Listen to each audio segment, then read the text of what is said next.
कि आपने कभी सोचा है क्यों कुछ लोग मिट्टी के हाथ लगाने के बाद भी सोना बन जाते हैं, और क्यों कुछ लोग दिन रात मेहनत करने के बावजूद भी पाई पाई के लिए तरसते रह जाते हैं। क्या आपने कभी महसूस किया है जब भी आप सफलता का ढिंढोरा पीटते हैं तो अचानक सब कुछ बदलने लगता है, जैसे कि किसी की नजर लग गई हो या फिर ब्रह्मांड ने आपके लिए आपके खिलाफ कोई साजिश की हो। हम सबके जीवन में एक ऐसा पल जरूर आता है जब हमें लगता है अब सब कुछ ठीक होने वाला है। तब हमारी किस्मत बदलने में बैंक बैलेंस बढ़ने वाला है और हम खुशी के मारे फूले नहीं समाते हैं, और उसी उत्साह में हम वो गलती कर बैठते हैं जो इंसान सदियों से करता आ रहा है। हम अपनी खुशियों का, हम अपनी योजनाओं का, हम अपने आने वाले का जिक्र दूसरों से कर देते हैं, और ठीक उसी पल से उल्टी गिनती शुरू हो जाती है। जो कि काम बनने वाला होता है वो अचानक से रुक जाता है, जो पैसा आने वाला था वो कहीं अटक जाता है और हम समझ ही नहीं पाते हैं ये आखिर गलती कहाँ हुई दोस्ती। तो दोस्तों, आज ये बात मैं आपको सुन के बुनियाद हिला देगी, क्योंकि आज हम जिस रात से पर्दा उठाने वाले हैं वो कोई मामूली बात नहीं है। ये जीवन का वो पल है, वह सच है जिसे समझने में लोगों की पूरी उम्र बीत जाती है। अक्सर हम सोचते हैं कि हमारे दोस्त, हमारे रिश्तेदार, हमारे करीबी हमारे तरक्की से खुश होते हैं, लेकिन मनोविज्ञान और कुदरत का नियम कुछ और ही कहता है। जब आप अपनी जेब का हाल दूसरों को बताते हैं तो आपका अनजाने में ही अपनी ताकत को उस दूसरे के हाथ में रख जाते हैं। ये इतना दुनिया सीधी नहीं है जितना हमें बचपन में कहानियों में बताया जाता है। यहाँ हर चेहरे के पीछे एक और चेहरा होता है और हर एक मुस्कुराहट के पीछे एक मतलब छुपा होता है। अगर आज परेशान हैं आप, कर्ज में डूबे हैं आप, या फिर मेहनत कर रहे हैं, करने के बावजूद भी आपके हाथ खाली है, तो हो सकता है तो आपने 7 गलतियां की होंगी जिनके बारे में आज हम आपको बताने वाले हैं। ये एक सिर्फ कहानी नहीं है, ये एक चेतावनी है उन सभी के लिए जो अपनी जुबान पे काबू नहीं रखते हैं और बाद में और अपनी किस्मत को कोसते हैं। योगी AI तो ब्लॉग विथ रवि कुमार में मैं आपको इसे सफर पे लेके चलती हूँ, जहाँ एक साधारण सी दिखने वाली घटना जीवन का सबसे बड़े आर्थिक को खोल कर रख दिया है। पैसा कमाना मुश्किल है, लेकिन उसके अपने पास रखना, टिकाए रखना और उसे बढ़ाना उससे भी ज्यादा मुश्किल है। और ये काम तब नामुमकिन हो जाता है जब आप अपने राज दूसरे को बताने लगते हैं। आज की ये कहानी आपको ये सिखाएगी कि खामोशी में कितनी ताकत है और कैसे एक बंद जुबान आपको तिजोरी भर सकता है।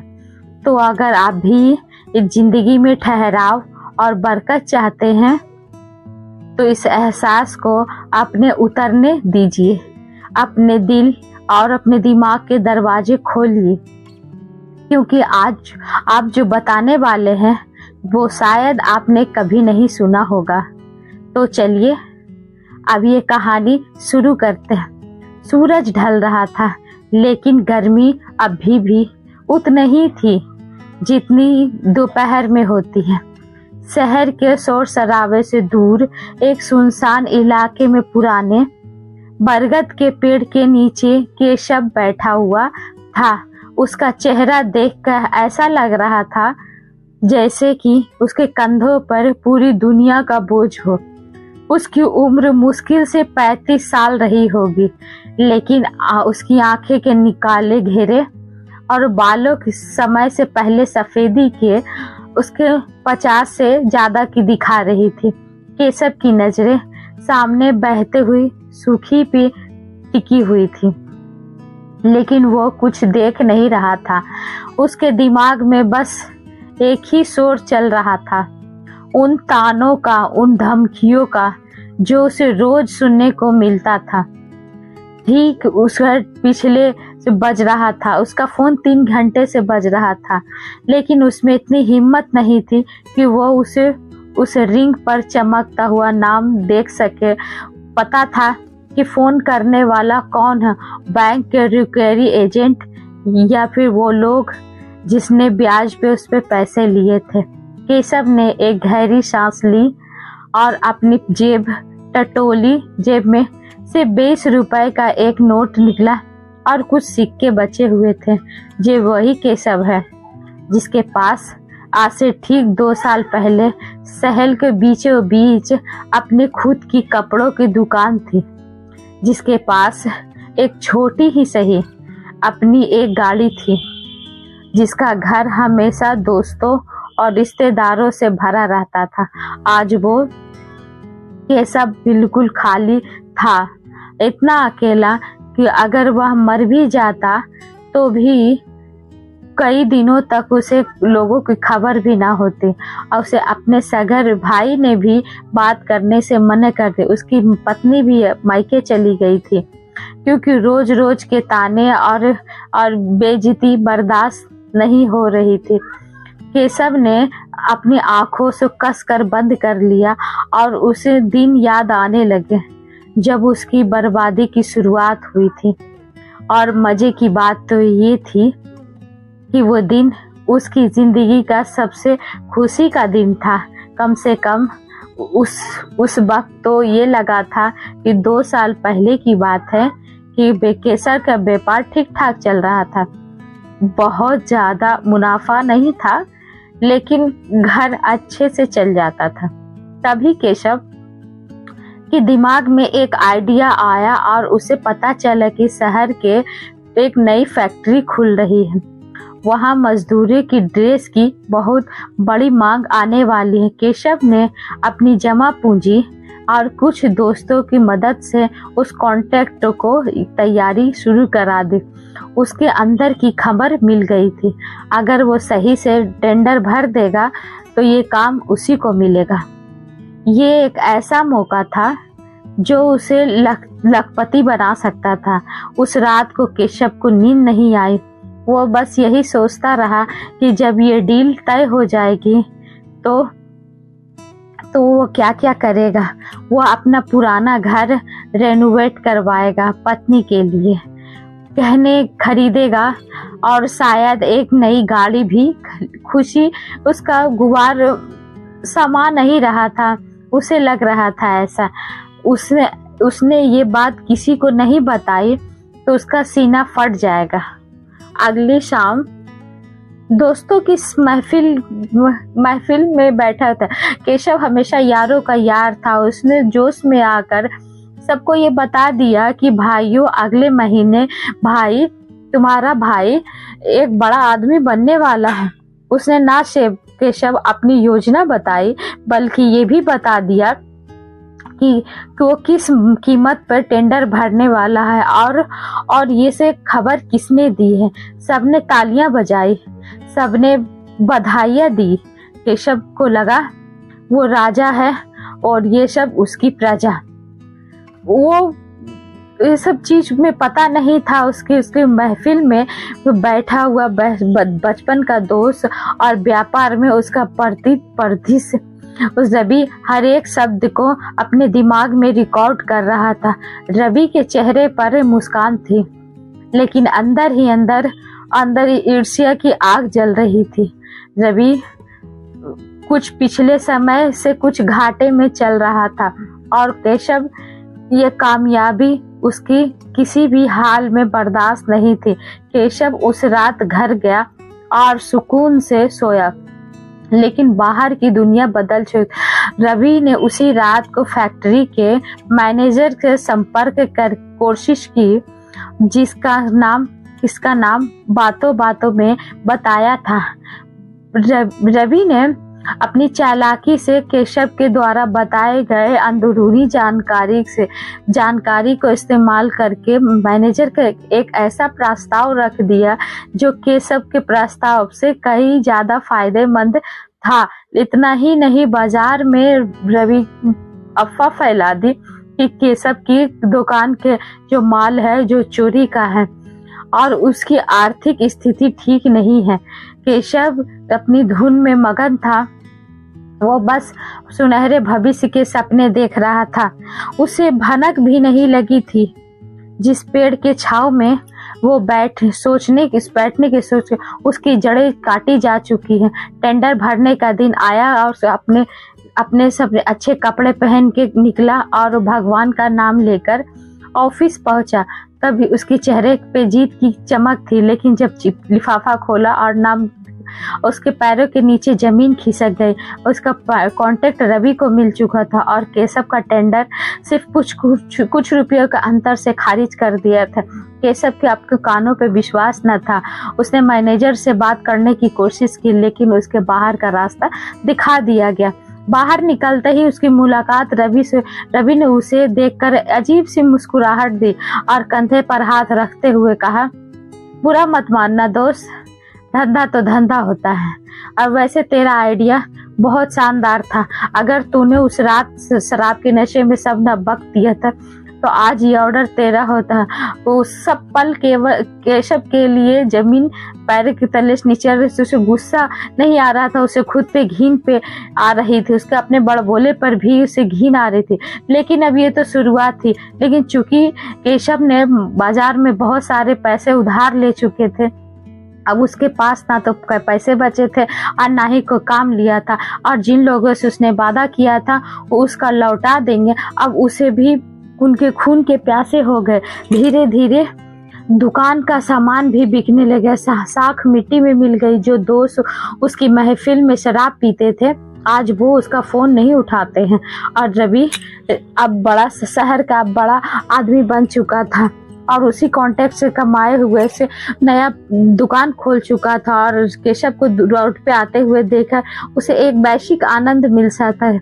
उसे एक बार फिर से कोशिश की कि वो उसे हार नहीं मानेगा। इस बार एक छोटी सी जमीन का टुकड़ा फैसला किया ताकि वो कर्जा चुका सका और दोबारा नए शुरुआत कर सकते। लेकिन इंसान अपनी फितरत से बाज नहीं आता है। इस बार भी जब सौदा तय हुआ तो उसने अपनी पत्नी के भाई यानी अपने साले को बता दिया। वो अपने जमीन अच्छे दाम में बिक रही है और उससे जो पैसा आएगा उसे एक नई एजेंसी को खोलेगा। लेकिन साले साहब ने अपनी पत्नी को बता दी, अपनी पत्नी ने उसकी सहेली को बता दिया और सहेली ने फिर उस आदमी तक वो बात पहुंच गई जो केशव की जमीन के बगल वाला उसके मालिक में था, और वो जमीन तुरंत खरीद लिए। उसके जमीन पे कानूनी पछड़ा है और केशव ये जमीन धोखे से बेच रहा था। और नतीजा यह हुआ कि वह जमीन पीछे हट गया और आखिरी में वो नतीजा ये निकला कि वो जमीन भी नहीं बिका। केशव पूरे तरह से टूट चुका था। उसकी कोई उम्मीद नहीं थी। सबसे बड़ी बात यह थी अब उसके पास कोई अपना ऐसा नहीं था कि जो उसको साथ वो दुख बांट सकता है। अब उसको डर लगता था कि अपने दुख भी किसी को बताया तो लोग उसका तमाशा बनाएंगे। सूरज पूरी तरह ढल चुका था और अंधेरा घेरने लगा था। जंगल की तरफ से झिंगुरे की आवाजें आने लगी थी। माहौल में एक अजीब सी वीरानगी थी। केशव के मन में बुरे बुरे ख्याल आ रहे थे। क्या उसके जीवन लीला समाप्त कर लेनी चाहिए? क्या अब यहाँ पे से कोई रास्ता नहीं है? भारी जीवन को जीने का कोई मतलब नहीं है। और उस नदी में पानी कम था, लेकिन इतना था कि अगर कोई डूबना चाहे तो वो डूब सकता था। वो किनारे पे खड़े काले पानी को घूर रहा था। तभी से पीछे से एक आवाज सुनाई दी। वो किसी इंसान की नहीं थी, किसी पक्षी की फड़फड़ाने की आवाज थी। केशव ने पलट कर देखा और उस अंधेरे में कुछ साफ दिखाई नहीं दिया उसे।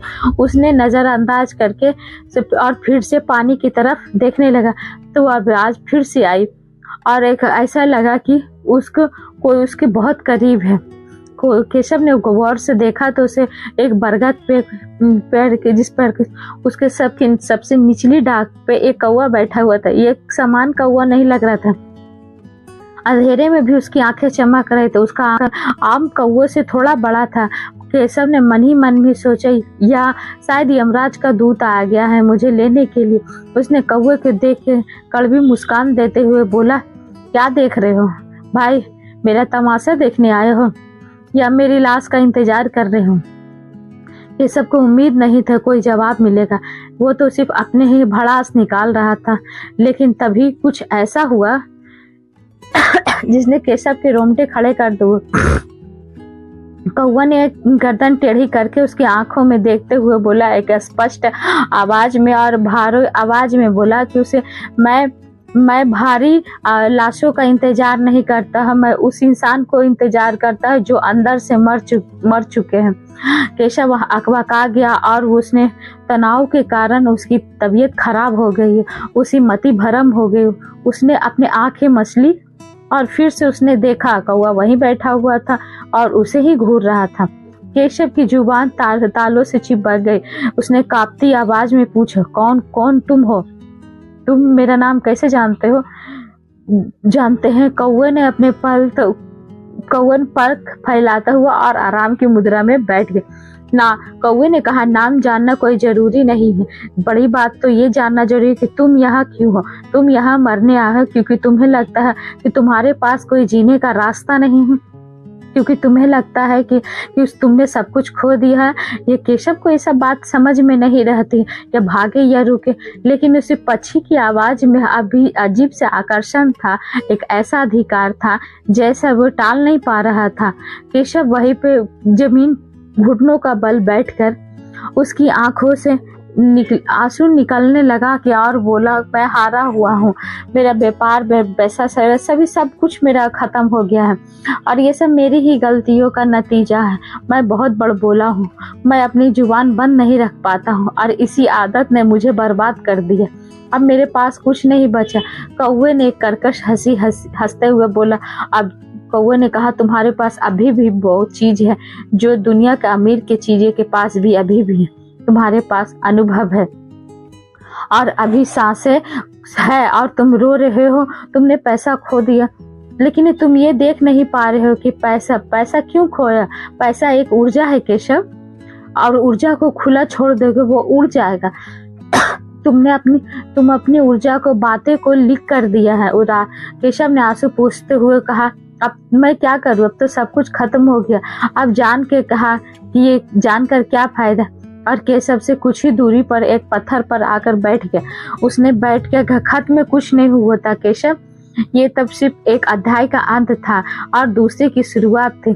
देखो, मैं एक कौवा हूँ, लोग मुझे अशुभ मानते हैं, मुझे देखकर दूर भागते हैं, मुझे कंकड़ मारते हैं, लेकिन क्या तुम्हें पता है कि हम कौवे इंसान से ज्यादा समझदार हैं। हम जानते हैं कि कब बोलना है और कब चुप रहना है। हम जानते हैं कि खजाना कहाँ छिपाना है और उसे कैसे सुरक्षित रखना है। तुम इंसान खुद को बुद्धिमान समझते हो, लेकिन सबसे कीमती चीजें अपनी जुबान से लुटा देते हैं। मैं वो रास्ता दिखा सकता हूँ जिससे तुम अपने खोया हुआ धन वापस पा सकते हो, वो उससे भी कई गुना ज्यादा कमा सकते हो, लेकिन मेरी ये शर्त है। शर्त? कैसी शर्त बता? मेरी मदद क्यों करोगे? उसने कहा कि मदद मुफ्त में नहीं मिलती है केशव, हर ज्ञान की कीमत जब मैं तुम्हें बताऊंगा तुम अपने जीवन में उतारना होगा और सिर्फ सुनना नहीं होगा, और आज के बाद अपने जीवन के पक्के बनेंगे। अगर तुम्हें मंजूर है तो मैं उस 7 राज को बता सकता हूँ जो धन के देवता कुबेर ने हम पक्षियों को सिखाए जब इंसान जंगलों में रहता था।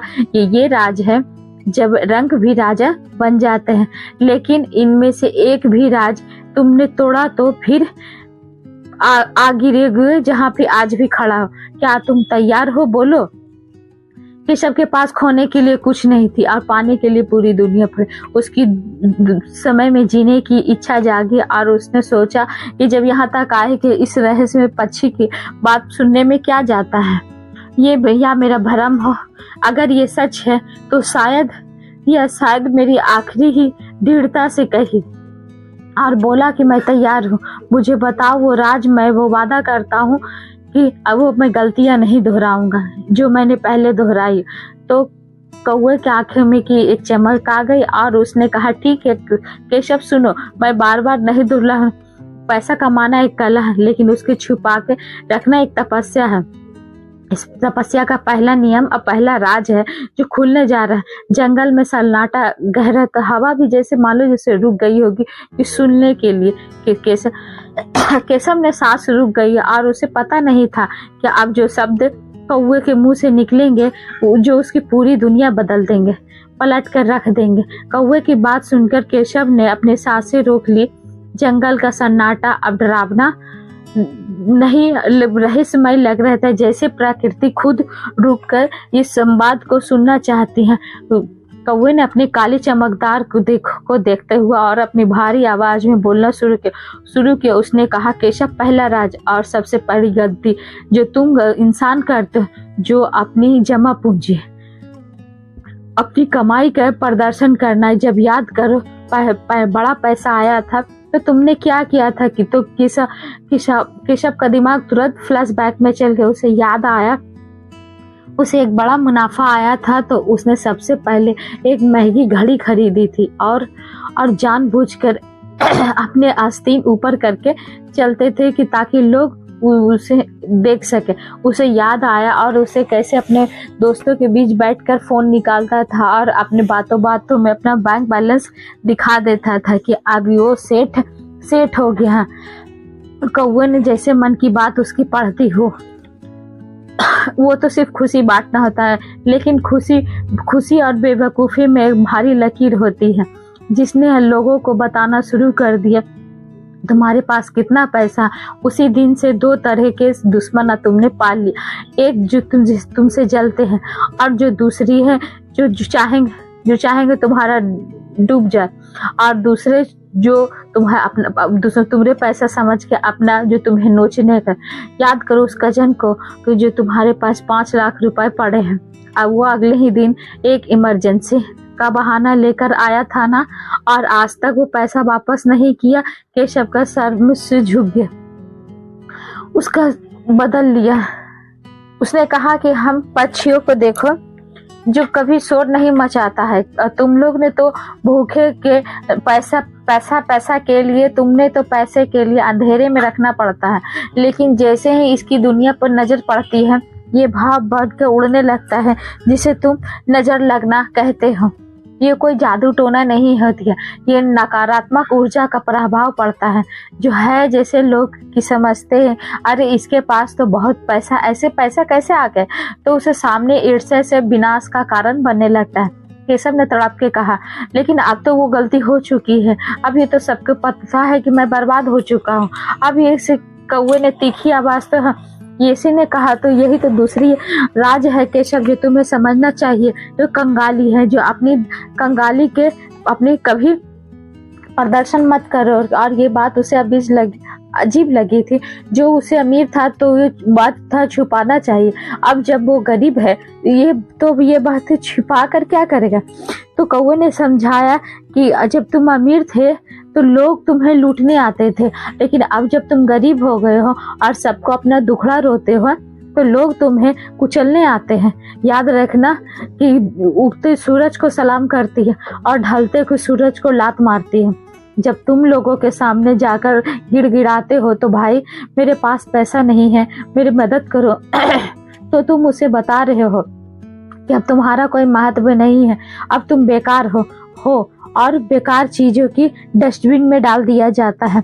जिस दिन से तुमने लोगों को अपनी मजबूरी बतानी शुरू की है उस दिन से तुम्हारा फोन उठाना बंद कर दिया, और तुम अपनी परेशानी को सीने में दबा के रखोगे तो एक झूठी हंसी मुस्कान रखते और कपड़े साफ सुथरे पहन के चलते तो शायद लोग आज भी इज्जत देते और शायद एक नया काम भी मिल जाता है, क्योंकि लोग दुखी आदमी के काम धंधा नहीं करता है, दुखने वाले आदमी के साथ जुड़ते। तुमने अपनी कमजोरी दिखा अपने बच्चे खुचे सम्मान का भी सौदा कर दिया। केशव की आंखों से आंसू बहने लगे, लेकिन ये आंसू दुख की नहीं थे, उसके पछतावे के थे। उसको याद आया कि कैसे कल ही अपने पुराने सप्लायर के पास गया था और रो के अपना हाल बताया, और सप्लायर ने उसे चाय का हाल भी नहीं पूछा था और उसे बहाना बना के उसे बाहर बना के, और वही पहले सप्लायर उसे बैठ के आदर सम्मान देता था। कौवे की बात तीर की तरह लग रही थी। अब उसके बाद तीरे की तरह चुभ रहा था और उसने अपनी योजनाओं को पेट में पचाना सीखो। ये तीसरा ये तोड़ा है यार। और हर टेंडर वाली बात तुमने रवि को क्यों बताई? क्या रवि तुम्हारा सगा भाई था? क्योंकि तुम्हारे एक बच्चा था एक मनोविज्ञान कहता है कि जब तुम अपने लक्ष्य के किसी को बता देते हो तो तुम्हारे दिमाग को एक झूठा रिवॉर्ड मिल जाता है। तुम्हारे दिमाग को लगता है कि काम हो जाता है, जिस काम से रिलैक्स है, जिस काम से पूरा करने के लिए वो पहले से तुम वो आग बातों के धुएं में उड़ जाती। इसलिए केशव ने अपना सिर पकड़ के और बुरी तरह कांपने लगा कि हाँ, ये गलती तो मैंने ही कर दी है। उस रात मैंने रवि को बताने के बाद उसे अच्छी नींद आई थी। मुझे लगा था कि मैं जीत चुका हूँ, लेकिन असल में मैंने अपनी जीत को अपने प्लेट में सजाकर उसे कौवे को दे दिया। तो तुम सिर्फ रवि नहीं केशव, तुमने हर वो जीवन में वो कार्य गलत किया है जिससे ढिढोरा काम करने से पहले तुमने पीटा हो, चाहे वो गाड़ी लेना हो, जमीन खरीदना हो या बच्चों का एडमिशन करना हो। जब तक काम का कागज हाथ में ना आ जाए, तब तक पैसा तिजोरी में ना आ जाए, तब तक उस बात के लिए भनक अपनी परछाई को भी होने नहीं देना चाहिए। खामोशी से की गई सजा मेहनत का शोर सफलता मचाती है, लेकिन तुम अपनी जुबान का शोर सफलता का गला घोट दिया। क्या तुम्हें पता है क्या बीच को भी जमीन को भी अंधेरे में रहना पड़ता है? लेकिन तुमने इस सब बात को समझा नहीं और वो सब चीज को, पैसे को हमेशा अंधेरे में रखा जाता है और अंधेरे में रखने से तभी तुम्हें फायदा मिलेगा। लेकिन तुमने ये सब चीज को समय से पहले इसे ढिंढोरा पीट दिया और ढिंढोरा पीटने से बाद समझ में आया उसे कि मैंने गलत किया है। वर्षों से सफाई कर रहा था और गलत फहमियां हट रही थी। उसने कौवे से पूछा, लेकिन अब मेरे पास भी कोई योजना भी नहीं है, मैं तो खाली हो चुका हूँ। अब मैं किसी क्या नहीं बताऊंगा, अब मेरे पास बताने के लिए तो कुछ बचा भी नहीं है। कौवे ने अपनी गर्दन टेढ़ी करते हुए बताया कि देखो, अगर पक्षी मुस्कुरा सकते हैं तो तुम्हारे पास अभी भी बहुत भी तुम्हारा अभी बचा हुआ तुम्हारा बुद्धि और अभी भी तुम्हारा ज्ञान बचा हुआ है, तुम्हारे पास अभी भी मौका बचा हुआ जो मैं तुम्हें अभी दे रहा हूँ।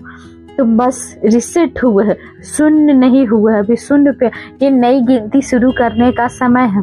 लेकिन इस बार गिनती मन में कर, वो भी जोर जोर से नहीं और धीरे धीरे तुम्हें करना। ये रहा चौथा रहस्य, ये तुम्हारे घर की चार दीवारी के अंदर है और ये सबसे ज्यादा जहरीला होता है।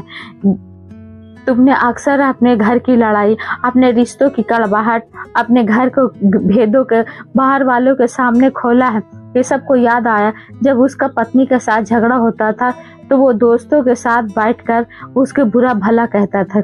जब उसके भाई से अनबन हुई तो उसने पूरे मोहल्ले की पंचायत बना लिया था। उसे लगता था कि लोग उसके हमदर्दी की समझते, लेकिन उसके क्या पता था कि लोग उसे मजे ले रहे थे।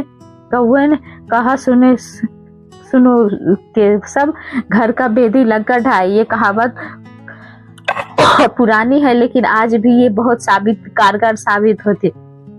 जब तुम अपने घर में लड़ते हो तो तुम्हें अपने घर पे अपने ही दे देते हो। एक व्यापारी, एक सफल आदमी का एक किले का होना चाहिए।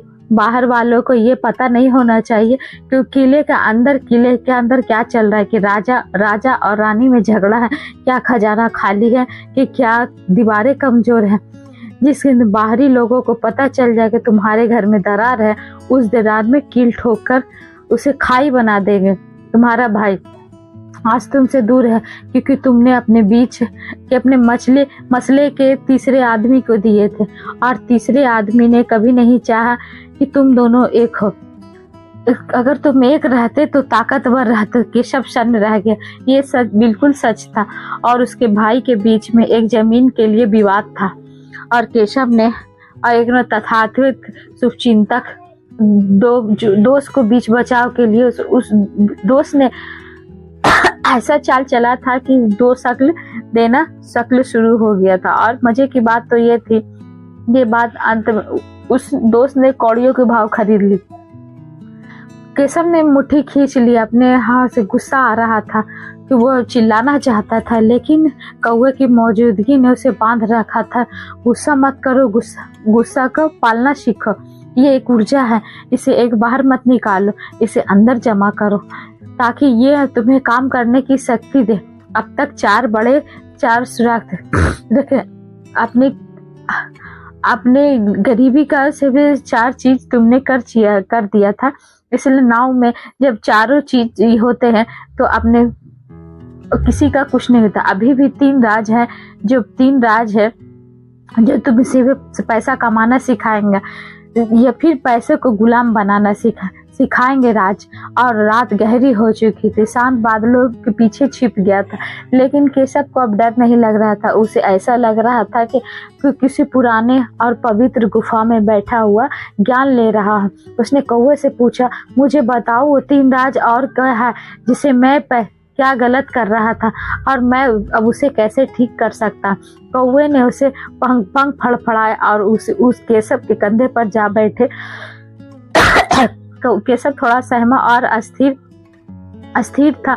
कौवा का वजन बहुत हल्का था, लेकिन उसके बातों का वजन पहाड़ों के जैसे। कौवे कान के पास आके कहा, फुसफुसाते हुए कहा, 5वां राज तुम्हारी दानवीरता का और उदारता से जुड़ा है। सुनने में ये पुण्य लगता है, लेकिन अगर इसे गलत तरीके से किया जाए तो ये पाप बन जाता है और तुम्हें कंगाल कर सकता है। तुमने अक्सर के लोगों की मदद की है, लेकिन मदद करने के बाद क्या किया? ये सब सोचने लगा। जब भी किसी की मदद करने से, किसी दोस्त को उधार देना हो या किसी गरीब की मदद करना हो, तो उसने हमेशा सुनिश्चित किया कि 4 लोग उसे देखें या कम से कम बाद में इसका जिक्र जरूर करता था। अरे मैंने तो उसे मुसीबत में उसे 20,000 रुपया दिया था। ये बात उसके से हमेशा जुबान पर रहते। नेकी कर दरिया में डाल, ये तो सभी सुना था, लेकिन तुम नेकी करते हो चौराहे पर टांग देते हो। ये इस उपकार के तुम अध्यात्म के तुम खत्म कर देते और इसकी तुम्हारी पवित्रता दिल में नहीं रहती है। वो इंसान तुम्हारा एहसानमंद होने के बावजूद तुमसे नफरत करने लगता है, क्योंकि तुमने उससे मजबूरी से का फायदा उठा के विज्ञापन बना दिया है। लोगों की तुमने मदद किया आज तुम्हारे खिलाफ क्यों है? क्योंकि तुमने उसे दुनिया के सामने से छोटा महसूस कर रहा है। उससे अगर उसे मदद करके भूल जाते तो आज तुम्हारे लिए जान देने के लिए तैयार होते।